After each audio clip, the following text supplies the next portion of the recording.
राज्य सरकार द्वारा आयोजित इस नागरिक अभिनंदन समारोह में उपस्थित गोवा के राज्यपाल श्री PS श्रीधरन पिल्ले जी,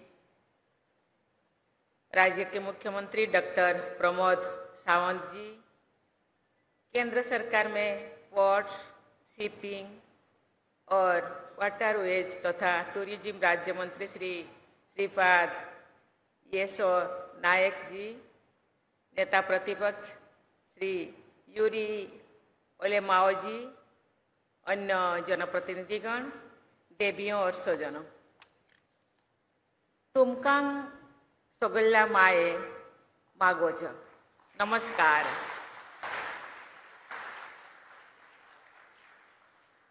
मैं बहुत प्रसन्न हूँ क्योंकि राष्ट्रपति का पदभार ग्रहण करने के बाद गोवा आकर यहाँ के भाई बहनों से मिलने की मेरी इच्छा आज पूरी हो रही है।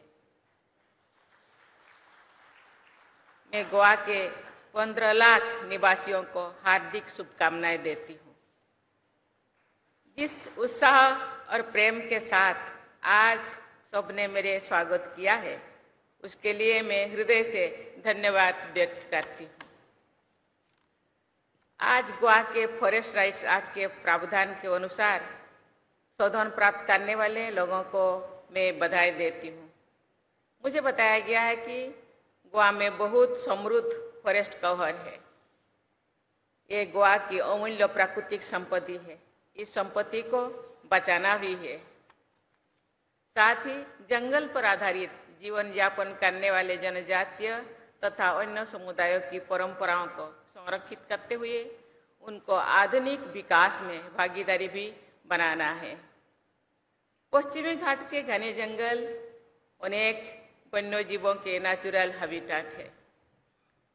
इन प्राकृतिक धरोहर का संरक्षण करने में गोवा के सतत विकास को बल मिलेगा। देवियों और स्वजनों, कुछ दिन पहले 15 अगस्त को हम सब ने स्वाधीनता दिवस का उत्सव पालन मनाया है।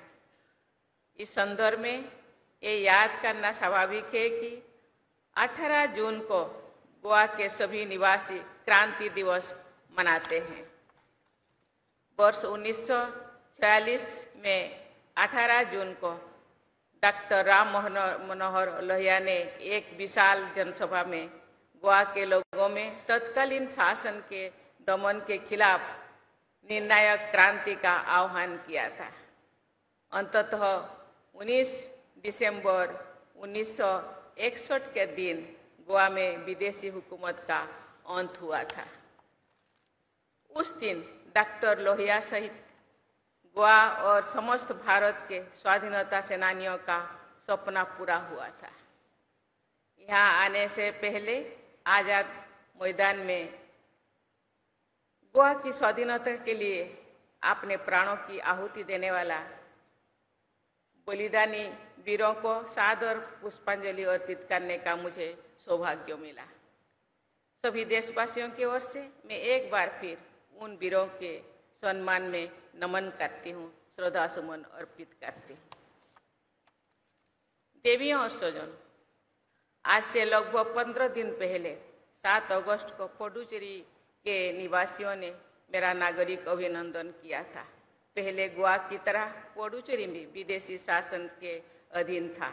मुझे आज महात्मा गांधी का वर्ष 1929 में दिया गया वक्तव्य याद आता है कि भारत ब्रिटिश, पुर्तगाली, फ्रांसीसी उपनिवेशों में विभाजित नहीं बना रहेगा, बल्कि एक होकर रहेगा। महात्मा गांधी जैसी महान विभूतियों ने हमारी स्वाधीनता और एकता का सपना देखा तथा उसे पूरा किया। आज हम आज़ादी के अमृत काल में देश को नई ऊंचाई पर ले जाने के लिए प्रयासरत है। मुझे पूरा विश्वास है कि गोवा के सभी निवासी इस राष्ट्रीय प्रयास से भरपूर योगदान देंगे। मैं आत्मनिर्भर भारत के राष्ट्रीय लक्ष्य के अनुरूप राज्य सरकार द्वारा चलाया जा रहे स्वयंपूर्ण गोवा अभियान की सराहना करती हूँ। मुझे ये जानकर खुशी होती है कि सस्टेनेबल डेवलपमेंट गोल्स के मापदंडों पर गोवा का प्रदर्शन अच्छा है। विकास के अनेक क्षेत्र में गोवा का स्थान देश के अग्रणी राज्यों में है। इसके लिए मैं राज्यपाल श्री PS श्रीधरन पिल्ले जी के मार्गदर्शन, मुख्यमंत्री डॉक्टर प्रमोद सावंत जी के नेतृत्व तथा जनप्रतिनिधियों की और अधिकारियों को सभी निवासियों की भागीदारी की सराहना करती हूँ, धन्यवाद करती हूँ। गोवा के कॉस्मोपॉलिटन कल्चर में नारी पुरुष समानता की परंपरा रही है। मुझे ये जानकर बहुत प्रसन्नता हुई है कि गोवा के उच्च शिक्षण संस्थानों में छात्राओं की संख्या 60% से अधिक है, लेकिन गोवा के वर्कफोर्स में महिलाओं की भागीदारी को बढ़ाने की आवश्यकता है। गोवा के लिए ये गौरव का विषय है कि यहाँ के लोगों ने समान नागरिक संहिता को अपनाया है। गोवा में रहने वाली सभी समुदाय के महिलाओं और पुरुषों को समान अधिकार प्रदान करने वाले कॉमन सिविल कोड यहाँ के कॉस्मोपॉलिटन कल्चर का उदाहरण है। ये कोड हमारे संविधान के निर्देश के अनुरूप है तथा पूरे देश के लिए एक अच्छा उदाहरण है। गोवा के लोगों में उदारता और अतिथि सत्कार की भावना है। साथ ही यहाँ के लोग उत्सव प्रेमी भी होते हैं। गोवा के निवासियों की ये विशेषता पर्यटकों को आकर्षित करने में उतने ही महत्वपूर्ण है जितने समुद्र तट तथा पश्चिमी घाट की प्राकृतिक सुंदरता। गोवा के भाई बहनों का अतिथि सत्कार देश विदेश में सराहा जाता है। इसके लिए मैं आप सबकी प्रशंसा करती हूँ। गोवा की प्रभावशाली छवि के कारण यहाँ अनेक महत्वपूर्ण राष्ट्रीय और अंतर्राष्ट्रीय आयोजन किए जाते हैं। गोवा में प्रतिवर्ष international film festival of India का आयोजन किया जाता है।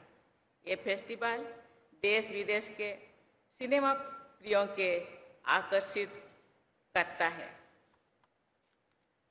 टूरिस्ट सेंटर होने के साथ साथ Goa education, trade and commerce, industry, technology और नोवल डिफेंस का महत्वपूर्ण केंद्र भी है। मैं गोवा के ऑलराउंड डेवलपमेंट की शुभकामनाएं देती हूँ। देवियों और स्वजनों, गोवा की प्रतिभाशाली लोगों ने देश विदेश में प्रतिष्ठा तथा लोकप्रियता अर्जित की है। स्वर्गीय मनोहर पर्रिकर जी ने देश के रक्षा मंत्री और गोवा के मुख्यमंत्री के रूप में अपनी सादगी, सत्यनिष्ठा और कार्यकुशलता के बल पर देश के इतिहास में अपना सम्मानित स्थान बनाया है।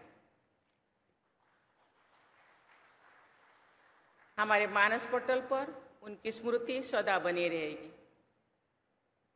रक्षा के क्षेत्र में अग्रणी थिंक टैंक IDSA को Manohar Parrikar institute for defence studies and analysis का नाम दिया गया है। गोवा के आधुनिकतम सुविधाओं वाले नवनिर्मित हवाई अड्डा का नाम मनोहर इंटरनेशनल एयरपोर्ट रखा गया है। गोवा के खेल प्रेमी समाज में ब्रह्मानंद शंखवलकर जैसे फुटबॉल खिलाड़ी सदैव लोकप्रिय बने रहेंगे। हाल में गोवा के बेटी भक्ति कुलकर्णी ने शतरंज में ग्रैंड मास्टर का खिताब हासिल किया है। मैं उनको बहुत बहुत बधाई देती हूँ।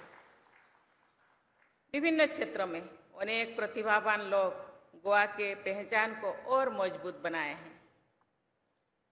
चित्रकार श्री लक्ष्मण पाई और मेरियो मिरांडा, लोक जीवन में जुड़े श्री विनायक खड़ेकर, आध्यात्म के क्षेत्र में ब्रह्मोसानंद आचार्य स्वामी तथा साहित्य के क्षेत्र में श्री लाम्बोई मस्करेन हस के नाम से यहाँ सभी परिचित हैं।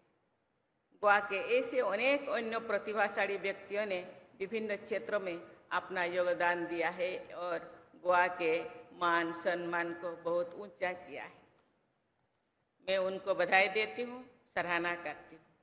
गोवा की नाट्य कला, त्रियात्रा की ऊर्जा यहाँ के वाद्य यंत्र, घुमट का नाद, यहाँ के हथकरघा शिल्पकारों के पुनवी हैंडलूम वस्त्रों की सुंदरता तथा यहाँ के मछुआरे भाई बहनी की पद्धति, रापन का सामूहिक उत्साह गोवा की जीवन शैली की पहचान भी है और धरोहर भी।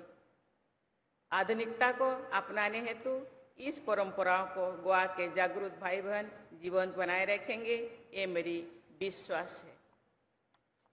आधुनिकता और परंपरा के संतुलन में आस्था के साथ मैं गोवा के सभी निवासियों के उज्जवल भविष्य की कामना करती हूँ, धन्यवाद करती हूँ। बहुत बहुत धन्यवाद, शुभकामनाएं। दोबे बरे करूँ। धन्यवाद। जय हिंद, जय भारत।